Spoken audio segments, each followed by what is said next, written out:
Hey, what's going on YouTube? Alabama Reloader here. So coming to you today to provide you some results from the initial barrel break-in process that I followed on this Remington 700 CDL. This is, of course, the rifle that I've done a couple of videos on here lately.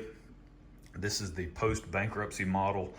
It's chambered in 243 Winchester, which some people have pointed out the massive butt pad that they installed on this thing from the factory. 243 Winchester, not really necessary, but this is a really nice rifle. Go watch the other two videos that I made on it. I took it out to the range.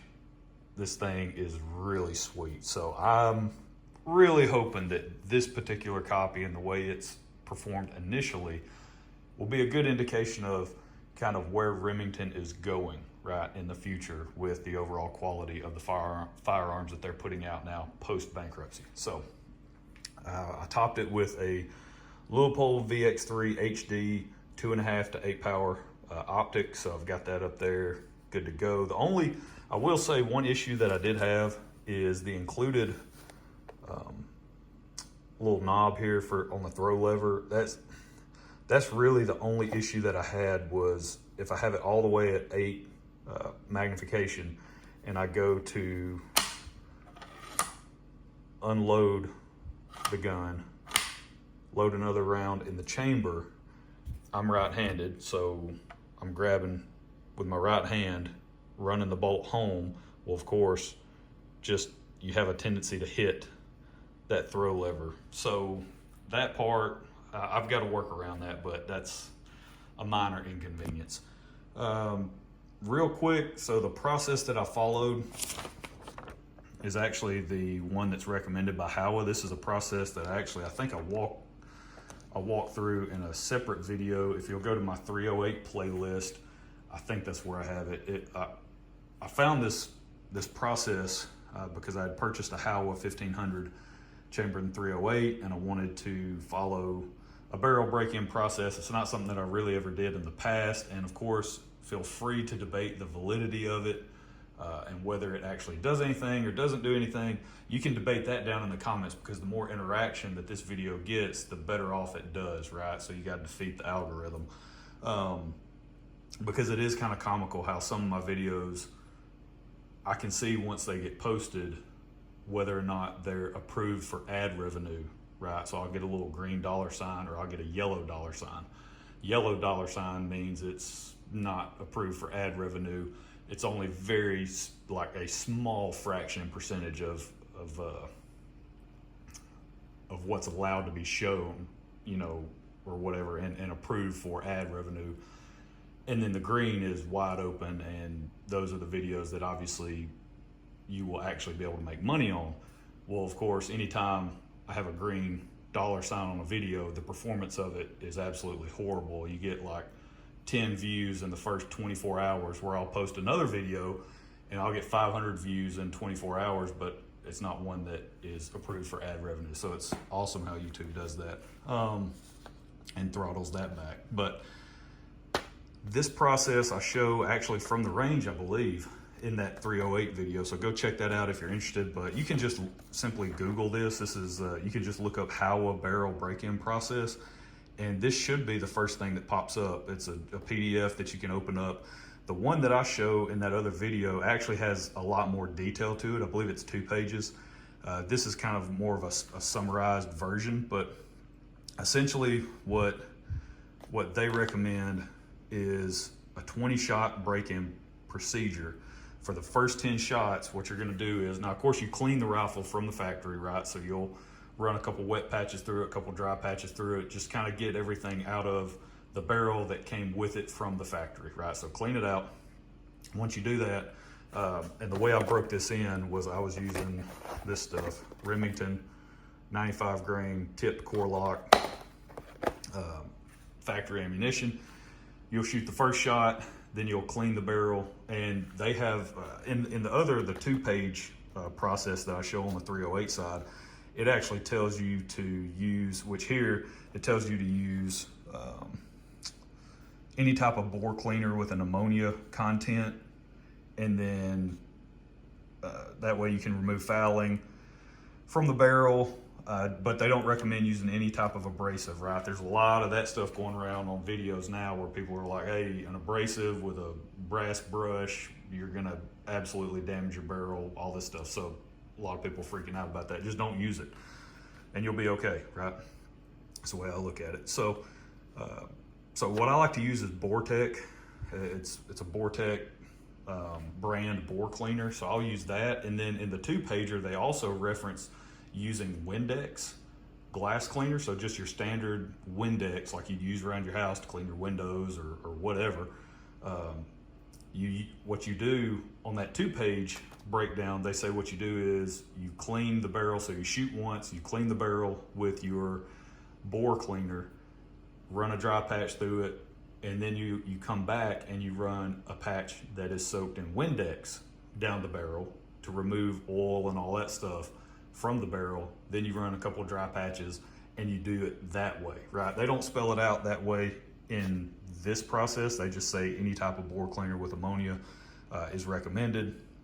And so, but on the 2-pager, that's what it calls out, is you can use Windex. Well, that's the way I run the barrel break-in on all the new rifles that I purchase.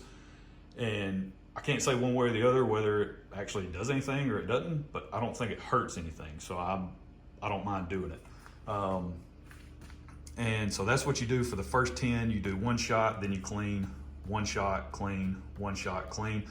They do recommend waiting about anywhere from 5 to 10 minutes, depending on the temp outside, right? Waiting 5 to 10 minutes, let the barrel completely cool back down while you're doing this process. Cleaning the barrel in between each shot will obviously help cool it back down as well. But that is something that they, it says please allow a minute or 2 between shots to allow barrel to cool down. Now, when I was doing this a couple days ago, it was like 103 degrees. Here in Alabama, it was hot as all get out. Since that time, we've had a cold front come through, and the high of the past 2 days has been 80. So it's felt absolutely amazing. But when I was trying to do this on that range day, I had to break it up into 2 different sessions. I just didn't have enough time. I was waiting upwards of 10 to 15 minutes between shots, trying to let the barrel cool completely down before I would shoot another one.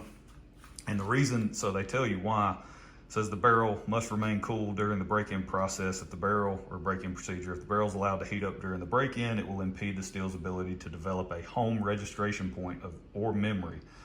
It will have a tendency to make the barrel walk or climb when it heats up in the future. If you take a little time in the beginning and do it right, you will be much more pleased with the performance of your barrel in the future. So that's what they recommend, a 20-shot break-in process, which works out great if you buy a box of factory ammo to do it.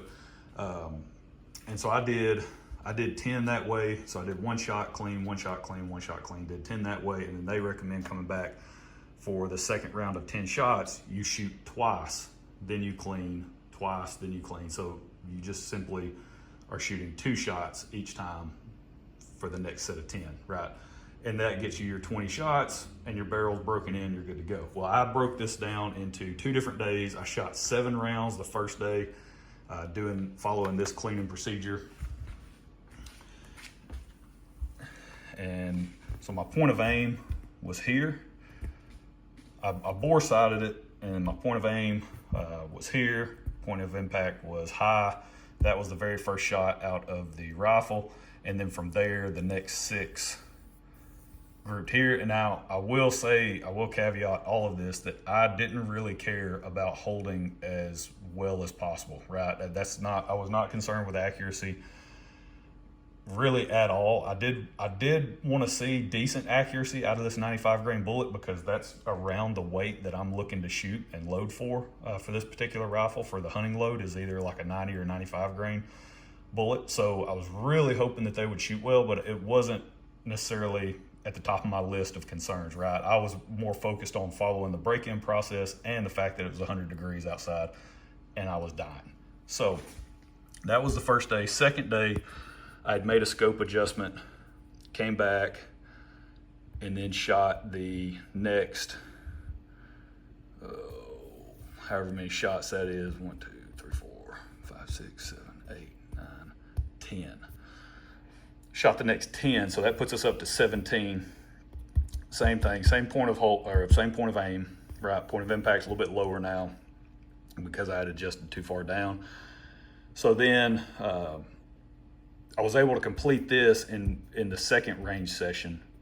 I was able to finish this up, and then I still had time left over to shoot a 3-shot group where I was actually going to focus on each shot, try my best to hold, you know, as well as I could, and see what type of, you know, potential accuracy we had with that box factory ammo. And that was the 3-shot group.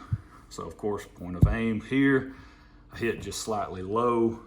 That's a 3-shot group at 100 yards using that factory ammunition, and it measures out at just over 3/4 of an inch. Really pleased with that in terms of factory ammunition. You got to think, you know, just given the dispersion of what this stuff would look like, you're probably talking anywhere from 3/4, you know, if that's going to be on the better end of the accuracy spectrum. I mean, you're probably talking 3/4 up to 1.25 minutes, 1.5 minutes, which is perfectly acceptable for the hunting and shooting that I do, right? So the distances that I hunt. So I was really pleased, actually. I know I kind of badmouth Remington ammo, you know, quite a bit in some of my previous videos. I've just simply never had good luck shooting their factory ammunition.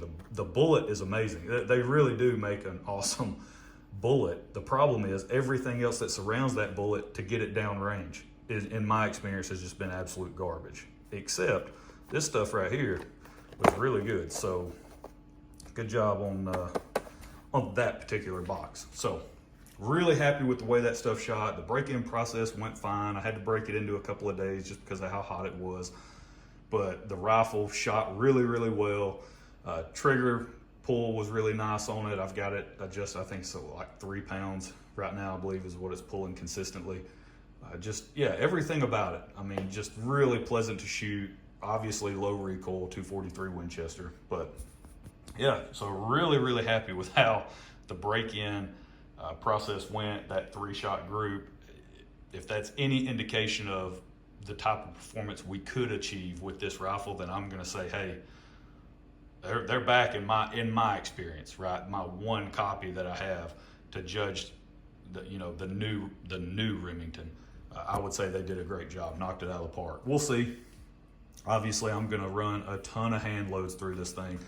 And actually in a separate video, I will show this stuff, right? These are the Hornady 87 grain VMAX sitting on top of some H43, right? Yep, H4350 powder with Remington 9.5 large rifle primers.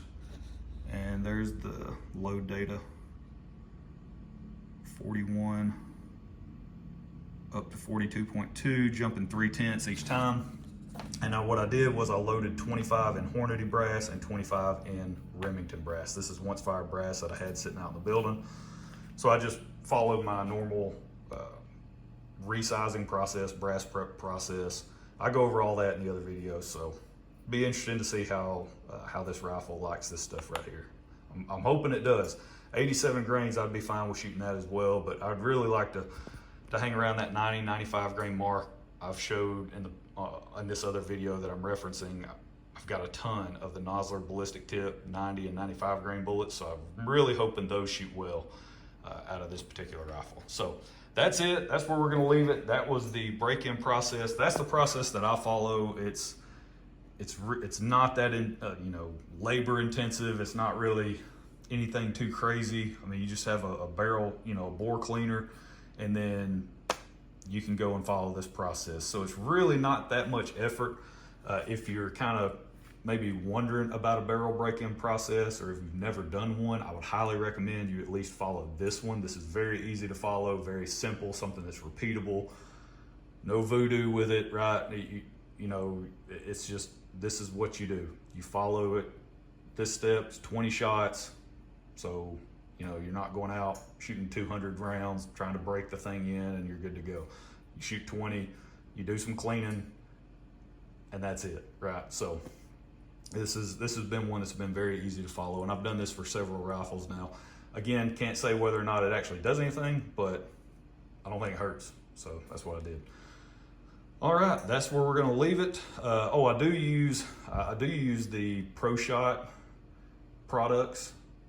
That's the brand of cleaning rod that I use. It's a stainless steel cleaning rod.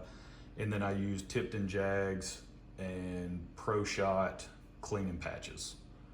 So and you can pick all that stuff up over at Mr. Big Guns in Huntsville. If you're local, I mean, that's where this rifle came from. That's why it shoots so well. You know, if you guys are ever in town, Huntsville, Alabama, you got to swing by Mr. Big Guns and check out what all they have. It's just, yeah, they're able to just continue to stockpile more and more stuff, especially for the reloader now, right? On the back end of this whole COVID thing and supply chain crunch, they're starting to get in more and more powder. They might even have powder on sale right now. I can't remember. More and more primers are starting to just sit on the shelf. So yeah, just plenty of stuff, tons of really high quality rifles too. If you're interested in something like this, Remington 700, Bergeras, Tikkas, you know, more of the higher end stuff, that's what they carry. So they do have budget oriented stuff as well, your Ruger Americans, Savages, that type of stuff. But they carry a really great selection of high quality rifles. So go check them out. Let them know I sent you. That's it. We'll catch y'all next time. Y'all have a good one.